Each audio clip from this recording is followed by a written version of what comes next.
கோவையில் கள்ளக்குறிச்சியை சேர்ந்த ஒடுக்கப்பட்ட பிரிவை சேர்ந்த 19 வயது பொறியியல் மாணவர் அமுதனை 20 பேர் கொண்ட ஒரு கும்பல் சென்ற திங்கட்கிழமை அடிச்சு கொலை செஞ்சிருக்கிறாங்க. இந்த பிரச்சனையை நான் ஏற்கனவே இந்த அவையில் எழுப்பும்பொழுது பள்ளிக்கல்வித்துறை அமைச்சர் இது ஒரு கோஷ்டி பூசலால நடந்த தகராறு, நடந்த கொலை என்று இங்கே பதிய வைத்திருக்கிறார். 10 பேர் மோதிக்கொண்டு 10 பேருக்கும் சண்டை நடந்து கொலை நடந்திருந்தா அது கோஷ்டி பூசல். ஆனா ஒரு மாணவனை கிட்டத்தட்ட 20 பேர் சேர்ந்து அடிச்சிருக்கிறாங்க. எனவே இது ஒரு படுகொலை. மாணவர் அமுதன் விஷயத்துல கோவை செட்டிப்பாளையம் போலீசார் அமுதனை வழக்கு ஒன்றின் விசாரணைக்காக காவல் நிலையத்திற்கு வர சொல்லியிருக்கிறாங்க. அப்பொழுது அந்த போதை கும்பல் பத்தி தகவல்களை கேட்டு அமுதனிடம் கேட்டு வாங்கியிருக்கிறாங்க. தகவல் வாங்கின காவல்துறை குற்றவாளிகளை கண்டுபிடிச்சு நியாயமா அந்த போதைப் பொருட்களை சீஸ் செய்திருக்க வேண்டும், பறிமுதல் பண்ணியிருக்க வேண்டும். ஆனா போதைப் பொருள் பயன்பாடு பத்தி தகவல் தந்த அமுதனுடைய தகவல்களை குற்றவாளிகள் கிட்டேயே பகிர்ந்துட்டு இருக்கிறாங்க. அதுதான் அமுதனுடைய மரணத்திற்கு முக்கியமான காரணமாக அமைஞ்சிருக்கு.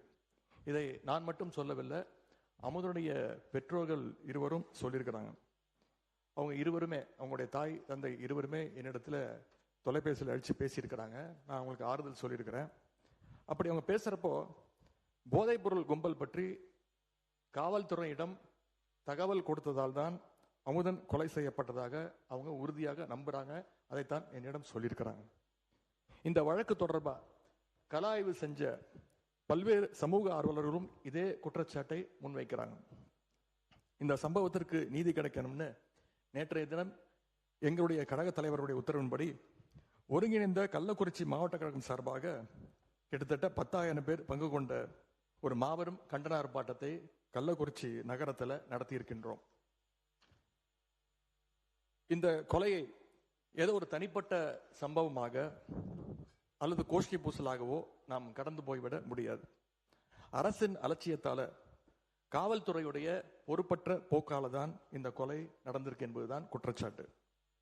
மாணவர் அமுதன் கொலையில சம்பந்தப்பட்டவங்களுக்கு கடுமையான தண்டனையை நாம் வாங்கி கொடுக்க வேண்டும். அதே மாதிரி குற்றவாளிகளுக்கு தகவல் கொடுத்ததா குற்றம் சாட்டப்படுகின்ற காவல்துறையினர் மேல உடனடியாக கடும் நடவடிக்கை எடுக்க வேண்டும். போதை கலாச்சாரத்தை எதிர்த்து நிற்கின்ற ஒவ்வொருத்தருக்கும் விடப்படுகிற ஒரு எச்சரிக்கை தான் இந்த சம்பவம். கோவையில் மட்டுமல்ல, சென்னையிலும் இதே மாதிரி ஒரு சம்பவம் கடந்த 14ஆம் தேதி நடந்திருக்கு. சென்னை திருவொற்றியூர்ல அரசு பள்ளியில +2 படிச்சுட்டு இருந்த மாணவனோட பெயர் தனுஷ். அவர் போதை கும்பலை தட்டி கேட்டிருக்காரு. அதற்காக பட்டப்பகல்ல சுமார் 30 பேர் கொண்ட ஒரு கும்பல் தனுஷ் அவர்களை அடிச்சே கொலை பண்ணியிருக்கிறாங்க. இந்த அரசு போதைப் பொருள் தடுப்பு படையை உருவாக்கி இருக்கோம்னு சொல்றீங்க. அதை சொல்லி பல கோடி ரூபாயில விளம்பரம்லாம் பண்ணியிருக்கிறீங்க. ஆனா களத்துல நடக்கிறதை பார்த்தா இன்னைக்கு வேற மாதிரி இருக்கு. உதாரணமாக சில நாட்கள்ல மட்டும் நடந்த குற்ற சம்பவங்களை இங்க அவையில பதிய வைக்க விரும்புகின்றேன். நேற்று இரவு காஞ்சிபுரம் அருகே படுநெல்லி கிராமத்துல கோவில் திருவிழாவின் போது போதை கும்பலுடைய அட்டகாசத்தை கேள்வி கேட்ட சந்துரு, விக்கி அப்படிங்கிற 2 இளைஞர்களை அந்த கும்பல் வெட்டி கொலை பண்ணியிருக்கு. ஆகஸ்ட் 11ஆம் தேதி அன்னைக்கு திருப்பூர் மாவட்டம் பல்லடத்துல தனலட்சுமி, பூவரசி அப்படிங்கிற தாய் மகளை இரட்டை கொலை பண்ணியிருக்கிறாங்க. ஆகஸ்ட் 12ஆம் தேதி சென்னை அம்பத்தூர்ல ஆட்டோவில் வச்சு வைதேகி அப்படிங்கிற ஒரு இளம்பெண்ணை கழுத்தறுத்து கொடூரமா கொலை பண்ணியிருக்கிறாங்க. ஆகஸ்ட் 13ஆம் தேதி வேலூர் மாவட்டம் குடியாத்தத்துல பெண் தலைமை காவலர் தாமரை செல்வி குத்தி கொலை செய்யப்பட்டிருக்கிறாங்க. ஆகஸ்ட் 14ஆம் தேதி கோவை மாவட்டம் பாப்பநாயகன் பாளையத்துல ஒரு வயதான பெண்மணி உறுப்பினர் கவன ஈர்ப்பு தீர்மானத்தில் நீங்கள் கொடுத்திருக்கிற அந்த பொருள் பற்றி மட்டும் நீங்கள் விளக்குவதிலே நியாயம் இருக்கிறது. நாடு முழுவதும் நடந்த மற்ற சம்பவங்களை பற்றி பேசுவதற்கான நேரம் இது அல்ல. சுருக்கமாக கவன ஈர்ப்பு தீர்மானத்தை ஒட்டி ஒரு பிரச்சனை மட்டும் நீங்க பேசலாம். அரசுடைய கவனத்துக்கு கொண்டு வர இதெல்லாம் ஒரு வாரத்தில் நடந்தது. நீங்க சென்ற வாரம் டைம் கொடுத்திருந்தீங்கன்னா இதெல்லாம் சொல்ல வேண்டிய அவசியம் ஏற்பட்டிருக்காது. இதே நாள்ல திருவள்ளூர் மாவட்டம் கும்படிப்பூண்டி சானாபுத்தூர் கிராமத்தை சேர்ந்த ரஞ்சன் அப்படிங்கிற இளைஞரும் கொலை செய்யப்பட்டிருக்கிறார். இப்படி கொலைகள் மட்டுமல்ல, பாலியல் வன்கொடுமை சம்பவங்களும் எக்கச்சக்கமா சென்ற ஒரு வாரத்தில் மட்டும் நடந்திருக்கு. கிருஷ்ணகிரி மாவட்டத்தில் 9 வயது சிறுமி ஸ்கூல் முடிஞ்சு வீட்டுக்கு போயிட்டு இருந்தப்போ வழியில கடத்தப்பட்டு பாலியல் வன்கொடுமைக்கு ஆளாக்கப்பட்டிருக்கிறாங்க. அதே மாதிரி தூத்துக்குடி மாவட்டம் ஆறுமுக நேரியில ஆளுங்கட்சி நிர்வாகிகள் மேலேயே பாலியல் புகார்கள் இன்னைக்கு தொடர்ந்து வந்த வண்ணம் இருக்கிறது. அந்த மாவட்டத்தில் ஆளுங்கட்சி நிர்வாகிகள் மேல வர்ற 2வது பாலியல் குற்றச்சாட்டு இது.